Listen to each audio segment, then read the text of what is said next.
Topic हम लोग का रूट ऑफ कॉम्प्लेक्स नंबर। तो बच्चा लोग हम बता रहे हैं, अगर कोई सोच रहा होगा कि cos theta plus i sine theta है, उसका पावर अगर 1/q है तो पावर अगर 1/n है तो वो क्या होगा, वो होगा cos theta by n plus i sine theta by n. ये गलत है, ये क्या है, ये सरासर गलत है, ये अन्याय है, ऐसा नहीं होता बेटा। तो क्या होता है आप वही देखने वाले हैं आज, ठीक है। तो ये अन्याय है, तो इसको छोड़ दो और आगे चलो। जैसे हम लोग एक चीज तो जानते हैं, हम जैसे जैसे भी जानते होंगे, एक चीज तो पक्का जानते हैं। क्या जानते हैं भाई? जानते ये हैं कि cos theta plus i sine theta को हम लोग लिख सकते हैं कॉस 2 पाई और 2 पाई आर नहीं एन लेते हैं ना, नहीं एन भी नहीं लेते, 2 पाई एम ले लेते हैं, एम प्लस थीटा लिख सकते हैं कि नहीं?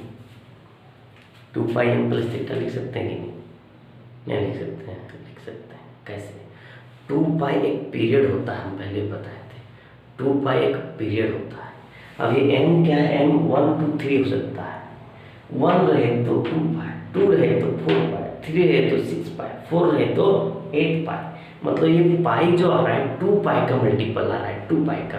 और साइन और कॉस के लिए 2 पाई जो होता है वो पीरियड होता है।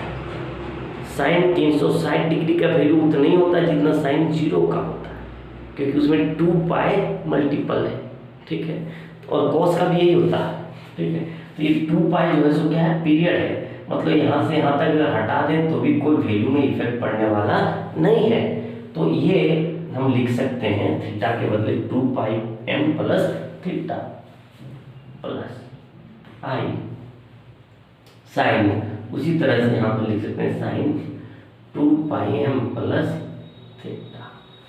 अब क्या करो, अब ले लो दोनों तरफ power 1/n, taking power 1 taking nth root. क्या लेना है हमको? nth root.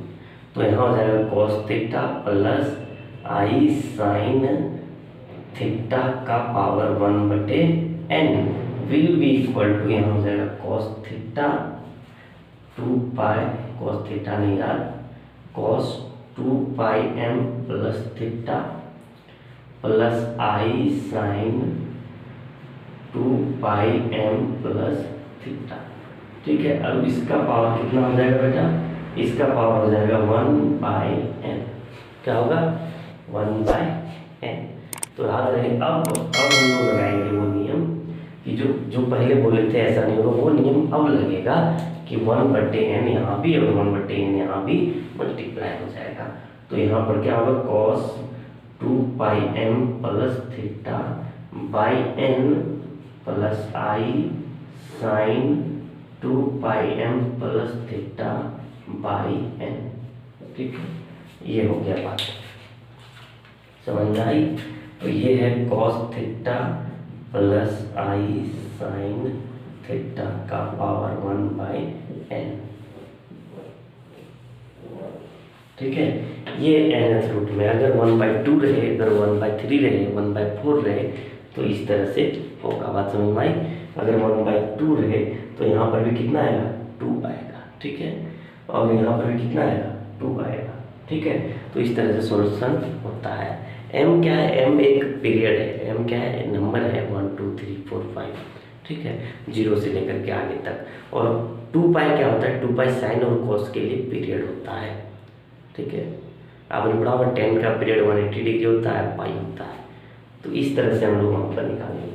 तो अब बेवकूफ़ी काम नहीं करना है, जब भी कभी दिया हो रहे 1/n तो डायरेक्ट यहाँ पर 1/n मल्टीप्लाई नहीं करके ऐसा सोचना है। समझ में आई बात? डायरेक्ट एक्सप्रेशन भी एग्जाम में पूछे जाते हैं। तो आज का लेक्चर यहाँ पर समाप्त करते हैं। लाइक कीजिए लेक्चर को, वीडियो को, और शेयर कीजिए भाई साहब, सबके पास पहुँचाइए। 2 साल हो चुके हैं, आप लोग कुछ रिवेन्यू भी नहीं आ रहा है, तो मैं क्या करूँ, थोड़ा ठीक नहीं लगता है, मन भी नहीं लगता, ठीक है। तो ज़रा करो यार। खैर हज़ारीबाग में तो कम से कम 7 तक पहुँचा दीजिए, ताकि बेकार के 3-4 हज़ार रुपये देकर उधर पढ़ते हैं और कुछ पढ़ते नहीं है, सो ठीक हो जाएगा। अच्छा चलिए, कोई बात नहीं, धन्यवाद।